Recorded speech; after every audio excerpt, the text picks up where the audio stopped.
The Brexit vote has been dominating the news agenda, and also most people have been speculating about the impact this has had on the UK property market. Well, with me today to discuss is Paul Mahoney from Nova Financial.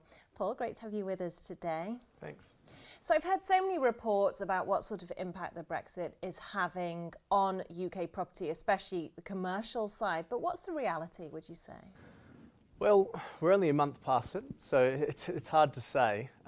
However, I suppose that the fundamentals that were in place prior to the vote still stand. It's very difficult to determine what the long-term impact of all of it will be. However, we are in a situation where supply is being significantly outstripped by demand in pretty well all parts of the country.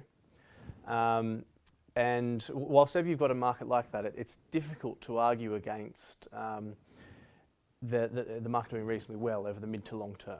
I suppose you can break the UK housing market down into portions. The London market has obviously done very well over the past 5 or so years. Now, because of that, it probably isn't too much of a surprise that there might be a stagnation in the market. We're now 65% beyond the 2007 peaks, so probably at the top of what's often referred to as the property cycle.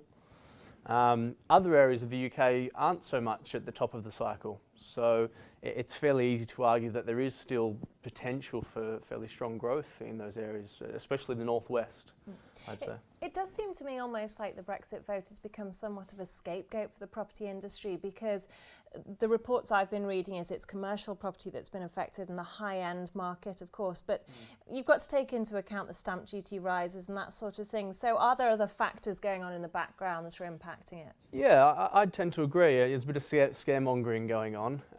It was interesting, a nationwide house price index report was released yesterday, and the growth for July this year is actually stronger than July last year, and twice as strong as 2 years prior. So the impact is obviously yet to be seen. It's fairly obvious. And what that impact will be, I don't think anyone really knows. I think definitely the outlook for the London market, I think in general, people are sort of starting to realise that it can't continue to grow forever. And there needs to be a stagnation, potentially even a pullback in prices. But we're of the opinion there's not really any bad time to buy property in the right areas. Yeah, absolutely. And of course, some estate agents such as Foxtons have issued profit warnings. How concerned about this should we be, or do you think this is just almost like a correction we're seeing? Yeah, I think you're right. I think it is more of a correction. Because nobody knows the specifics of Brexit yet, it's more sort of confidence, I would say, that's lacking at this point in time. I think that's where those that have a bit more of an understanding of the market are still very confident to be buying in the right properties, in the right areas. So where do you think investors should be putting their money then? Do you think they should sort of shy away from London now in the higher market and move maybe more to the northern cities? Yeah, we've, even prior to the Brexit vote, we've seen a very strong shift in preference for both UK buyers and overseas buyers away from London, more toward places like Birmingham, Manchester, Liverpool. Cities that still have fairly strong economic activity, strong employment, strong reasons for people to be there. And I think that has been sort of escalated even further with the Brexit vote, given that the expectation for London has come off a little bit. And I mentioned before about it being 65% beyond the 2007 peaks. Well, if you look at Manchester and Liverpool, it's still 10% below the 2007 peaks, with far stronger driving factors than have ever been there before. So I think there's a lot of potential in those cities. Absolutely. So where in the future, how do you see the property industry growing in the future? What does your crystal ball say? Well, it depends how much longer into the future we're talking, but I think in general, so long as you're investing close to areas where there's reasons for people to be there, employment, a broad range of industries, infrastructure, reasonable socioeconomic levels, all those types of factors that we look for, you can't go too far wrong over the mid to long term.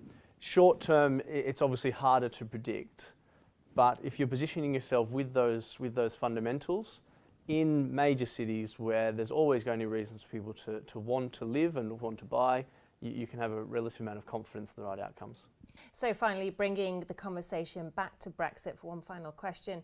And you talked about overseas buyers. Now, I've seen contradictory reports here. I've seen people saying they're shying away from the UK because of the Brexit vote. I've also heard lots of foreign monies coming into the UK because the pound, of course, is so low. So what's the truth there? Yeah, I think it's a bit of both, to be honest. Obviously, with the sort of uncertainty in the UK, some would be shying away. We've certainly had an increase in inquiries from Hong Kong and China. We have a bit of a presence there and have clients located there. And obviously the main driving factor of that is the devaluation of the pound. But again, certainly focus more away from London to areas where the yields are a bit higher, because we find that most of our overseas buyer clients tend to be cash buyers. So yield is quite important to them. Super. Paul, thank you so much. Great, thank you. Paul Mahoney there talking about the impact the Brexit vote might be having on the UK property market.